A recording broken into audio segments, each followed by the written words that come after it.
नमस्कार दोस्तों, मेरा नाम है रंजीत कुमार और हम लेकर आए हैं इंडियन डिफेंस की 5 सबसे बड़ी और लेटेस्ट अपडेट। तो अभी तक वीडियो को लाइक नहीं किया तो लाइक कर दे, चैनल को सब्सक्राइब नहीं किया तो जरूर कर दे। तो बिना टाइम वेस्ट किए चलिए शुरू करते हैं आज की पहली अपडेट के साथ।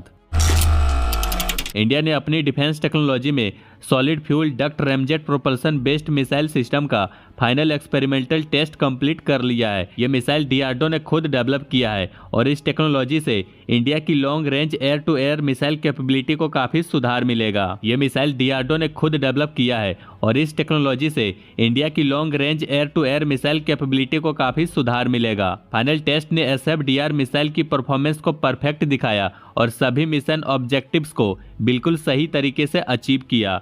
इस टेस्ट के दौरान मिसाइल के प्रोपल्सन सिस्टम, गाइडेंस मैकेनिज्म और एरोडायनेमिक डिजाइन को रियल वर्ल्ड कंडीशन में टेस्ट किया गया था। इससे ये कंफर्म हो गया कि ये टेक्नोलॉजी अब एडवांस मिसाइल सिस्टम में इंटीग्रेट करने के लिए रेडी है, जो कि इंडिया के सेल्फ रिलायंस और हाई परफॉर्मेंस मिसाइल टेक्नोलॉजी में एक बड़ा कदम है। एसएफडीआर टेक्नोलॉजी रैमजेट इंजन के प्रिंसिपल पर काम करती है, जो एटमॉस्फेरिक ऑक्सीजन को कंबसन के लिए यूज करती है। इससे मिसाइल को ऑक्सीडाइजर कैरी करने की जरूरत नहीं पड़ती, जिससे मिसाइल का डिजाइन हल्का और ज्यादा एफिशिएंट हो जाता है। यह मिसाइल के स्पीड और रेंज को बढ़ाता है, जो कॉम्बैट सिचुएशन में काफी फायदेमंद है। अब इंडिया को ऐसे मिसाइल डेवलप करने की कैपेबिलिटी मिल गई है जो एक्सटेंडेड रेंज तक टारगेट को हिट कर सकती है। यह इंडियन एयरफोर्स के लिए एक पावरफुल वेपन बन सकता है जब लॉन्ग रेंज टारगेट को हिट करने की जरूरत होती है। अब जब एसएफडीआर टेक्नोलॉजी सक्सेसफुली टेस्ट हो गई है तो अगला स्टेप इस सिस्टम को मिसाइल प्लेटफॉर्म में इंटीग्रेट करना होगा। उसके बाद और टेस्टिंग होगी ताकि ये कंफर्म किया जा सके कि ये रियल वर्ल्ड कॉम्बैट में इफेक्टिव है। डीआरडीओ और इंडियन मिलिट्री इस टेक्नोलॉजी को ऑप्टिमाइज करेगी,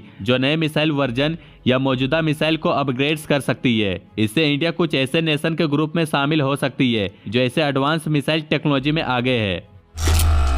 बांग्लादेश एयरफोर्स के air chief marshal Hasan Mahmud Khan ने अपनी फ्लीट को मॉडर्नाइज करने का फैसला लिया है। उन्होंने कहा कि हम मल्टी रोल कॉम्बैट एयरक्राफ्ट और अटैक हेलीकॉप्टर खरीदने की पूरी कोशिश कर रहे हैं, जो बांग्लादेश एयरफोर्स के ऑफेंसिव और डिफेंस ऑपरेशन को मजबूती से अपग्रेड करने का संकेत है। इस मॉडर्नाइजेशन प्रोसेस का एक इंपॉर्टेंट हिस्सा है चेंगडू J-10C फाइटर जेट खरीदना, जो चाइना का बना हुआ है। बांग्लादेश एयरफोर्स पहले फेज में 16 J-10C जेट खरीदने का सोच रहा है, जो पुराने F-7MB जेट को रिप्लेस करेगा। F-7MB जेट जो अब पुरानी हो चुकी है और उनका ऑपरेशनल लाइफ खत्म हो रहा है। J-10C एक 4th generation plus fighter jet है जो एयर टू एयर और एयर टू ग्राउंड मिशन दोनों में काम आता है। इसमें एडवांस एवियोनिक्स, AESA रडार और मॉडर्न वेपन की कैपेबिलिटी है, जो इसे बांग्लादेश एयरफोर्स के लिए एक पावरफुल एसेट बनाता है। इस फाइटर जेट को अक्वायर करना बांग्लादेश एयरफोर्स की कॉम्बैट स्ट्रेंथ और टेक्नोलॉजी को इम्प्रूव करेगा।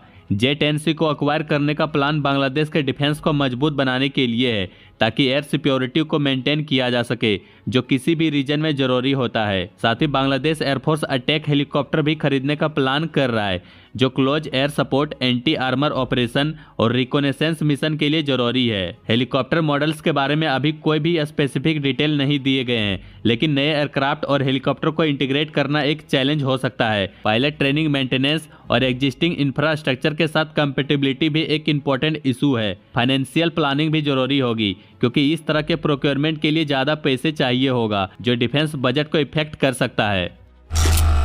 जैसा कि आप जानते हैं कि इंडिया को अपनी मिलिट्री कैपेबिलिटी को स्ट्रॉन्ग बनाना है, जिसे देखते हुए मेजर जनरल SP अस्थाना ने रशिया के सुखोई 57 स्टील फाइटर जेट का एक्वाजिशन डिस्कस किया है। उन्होंने कहा कि हर कंट्री के डिफेंस इक्विपमेंट में कुछ नए और एडवांस सिस्टम होने चाहिए, ताकि वो हर सिचुएशन में रेडी रहे। उन्होंने एक बैलेंस अप्रोच बताई, जिसमें 30% state of the art system, 60% current generation equipment और 10% आउटडेटेड इन्वेंट्री हो। यह बैलेंस ऑपरेशनल रेडीनेस और टेक्नोलॉजी अपग्रेड्स को इंश्योर करता है। इंडिया अपने डिफेंस सेक्टर को सेल्फ रिलायंट बनाने के लिए आत्मनिर्भर भारत इनिशिएटिव पर काम कर रहा है, लेकिन कुछ एडवांस टेक्नोलॉजी अभी भी इंडिया के लिए डोमेस्टिक लेवल पर अवेलेबल नहीं है, जैसे कि सुखोई 57 का स्टील्थ टेक्नोलॉजी, एवियोनिक्स और 5th जनरेशन फीचर। ये फाइटर जेट इंडिया को एयर डोमिनेंस में एक बड़ा एडवांटेज दे सकता है, क्योंकि ये चाइना के J-20 और अमेरिका के F-35 जैसे एडवांस जेट से कम्पीट कर सकता है। इंडिया ने तेजस और AMCA जैसे अपने इंडिजिनस प्रोजेक्ट पर काफी काम किया है,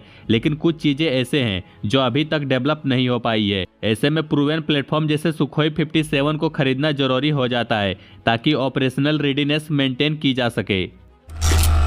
इंडिया के डिफेंस मिनिस्टर राजनाथ सिंह ने रसिया से S-400 air defence missile system की आखिरी 2 यूनिट्स की डिलीवरी जल्दी करने की मांग की है। ये मांग इसलिए की गई है क्योंकि रसिया ने पहले 3 रेजिमेंट इंडिया को दे दिया है, लेकिन यूक्रेन की कॉन्फ्लिक्ट की वजह से आखिरी 2 यूनिट्स की डिलीवरी में देरी हो रही है। S-400 ट्रायम्फ, जैसे नाटो ने SA-21 ग्लोरल नाम दिया है, ये दुनिया का सबसे पावरफुल एयर डिफेंस सिस्टम में से एक है। ये Russian made long range missile system है जो 2007 से ऑपरेशनल है। इस सिस्टम का काम सिर्फ एयरक्राफ्ट को मारना नहीं बल्कि मिसाइल और ड्रोन को भी डिस्ट्रॉय करना है। इसका रेंज 400 किलोमीटर तक है जो इंडिया को अपनी सुरक्षा में मेजर बूस्ट देता है। इंडिया ने अक्टूबर 2018 में $5.5 बिलियन की डील के थ्रू 5 यूनिट्स S-400 लेने का फैसला किया था, जिसमें यूएस के सैंक्शन का भी रिस्क था, लेकिन फिर भी इंडिया ने ये डील किया क्योंकि इंडिया को अपने बॉर्डर पर पाकिस्तान और चाइना जैसे दुश्मनों के खिलाफ स्ट्रॉन्ग एयर डिफेंस सिस्टम की जरूरत थी, इसलिए ये परचेज किया गया था। अब तक 3 यूनिट्स इंडिया को मिल चुका है, लेकिन अब तक बाकी के 2 यूनिट्स की डिलीवरी में रुकावट आ रही है। ये डिले यूक्रेन की वॉर की वजह से हो रहा है, लेकिन अब बहुत ज्यादा टाइम हो चुका है, इसलिए इंडिया ने रसिया से जल्दी डिलीवरी की मांग की है। S-400 का कंप्लीट होना इंडिया के लिए स्ट्रेटेजिक जरूरत है क्योंकि ये सिस्टम इंडिया को एक स्ट्रॉन्ग एरियल शील्ड देगा। ये डिसीजन इंडिया की इंडिपेंडेंट फॉरेन पॉलिसी को भी दिखाता है, जिसमें रसिया के साथ रिलेशन को मेंटेन करते हुए यूएस के सैंक्शन का भी ख्याल रखता है। इंडियन एयरफोर्स अपने फाइटर जेट स्क्वाड्रन की कमी को दूर करने के लिए HAL और new space research and technology के साथ मिलकर कैट्स वॉरियर UCAV के डेवलपमेंट को फास्ट ट्रैक करने का प्लान बनाया है। ये प्रोग्राम अनमेंडेड ड्रोन को फाइटर जेट के साथ काम करने के लिए डिजाइन किया गया है, जिसमें मैंडेड जेट को ज़्यादा सपोर्ट मिलेगा। कैट्स वॉरियर जो लॉयल विंगमैन इनिशिएटिव का हिस्सा है, ये तेजस फाइटर जेट के साथ फ्लाई करेगा और तेजस को बैकअप देगा, जिससे ह्यूमन पायलट को रिस्की मिशन में सेफ रखा जा सके।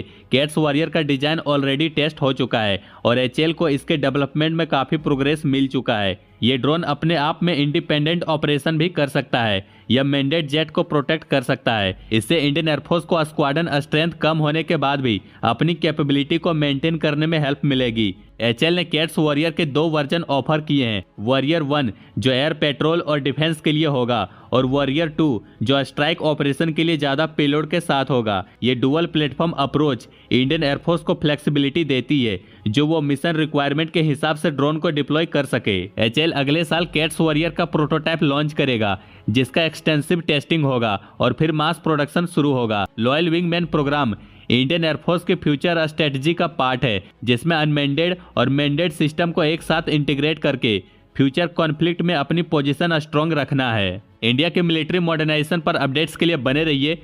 बाकी लाइक एंड सब्सक्राइब जरूर करें।